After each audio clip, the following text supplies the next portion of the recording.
مایوس کی چھالیں ہیں. اور پیغمبر صلی اللہ علیہ وسلم وضاحت فرما رہے ہیں کہ وہ مایوس نہیں ہوتا. ایک عمل کر لیا تم نے، وہ اگلے عمل پر تمہارے راستے میں کھڑا ہو جاتا ہے. وہ عمل کر لیا پھر اگلے راستے پر. اگر آدمی اس میں بھی کامیاب ہو گیا، ایمان سے تو نہ روک سکا شیطان اس کو، عمل سے نہ روک سکا، اور عمل فاسد نہ کرا سکا، اور اسی طرح کمی بھی نہیں لا سکا، تو اگلا مرحلہ اس کے دو مرحلے آتے ہیں. یا تو اس کو مایوس کر دیتا ہے، مایوسی دلا دیتا ہے، یا یہ کرتا ہے اسے مغرور کر دیتا ہے. مایوسی دلا دیتا ہے، بھئی یہ تم نماز پڑھ رہے ہو، پتہ نہیں کیا ہے. آپ نے بہت سارے لوگوں کو دیکھے ہوں گے، بہت سارے لوگ، اس کا وضو نہیں ہوتا، وسواس کی بیماری میں مبتلا ہے، استنجا خانے میں گھس جاتا ہے، 1.5 گھنٹہ وہاں گزار دیتا ہے.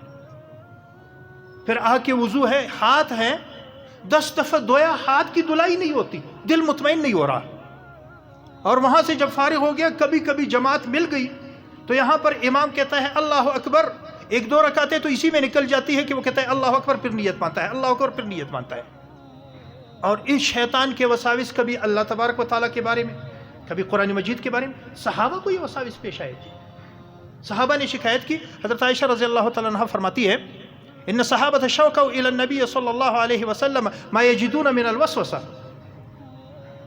فرمایا صحابہ نے کہا یا رسول اللہ ہمیں تو وسوسے آتے ہیں.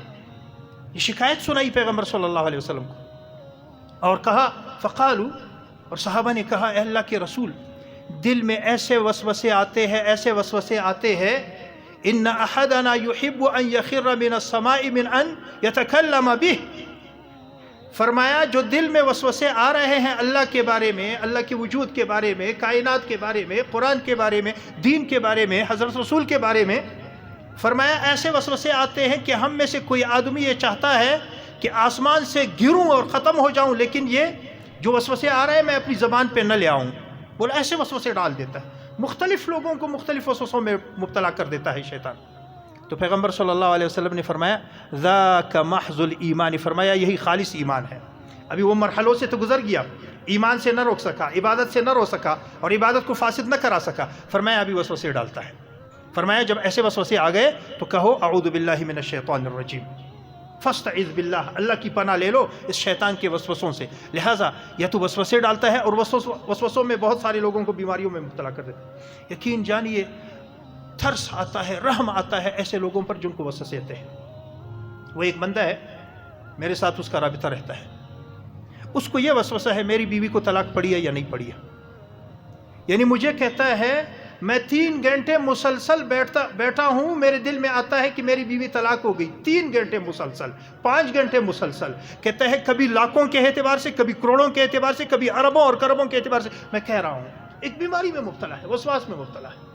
ایک عجیب سی کیفیت ہے، اس کی باتیں سنو ہنسی بھی آتی ہے اور رحم بھی آتا ہے اس بیچاری پر. یہاں تک کہ ڈاکٹر کے پاس لے گئے، داخل کر دیا، علاج کرا لیا، علاج نہیں ہوتا. اس کا رشتہ دار آیا تھا، کہتے ہیں وہ نفسیات کے ڈاکٹر نے ہمیں کہا بھائی اس طرح کا مریض دیکھا ہی نہیں ہے، اس نے مجھے عاجز کر دیا، میری جتنی دوائیاں تھی استعمال کر لی. بس یہ ایک بات اس کے ذہن میں بیٹھی ہوئی ہے، جمعرات کو فون کرے گا، اگر فون نہیں کیا یا میں نے نہیں اٹھایا، بس اس کے ذہن میں ایک آدمی کے بارے میں اس کے ذہن میں بیٹھ جاتا ہے. پھر رات بھر اس کو نیند نہیں آتی، پورے گھر کو پریشان کیا ہوا ہوتا ہے.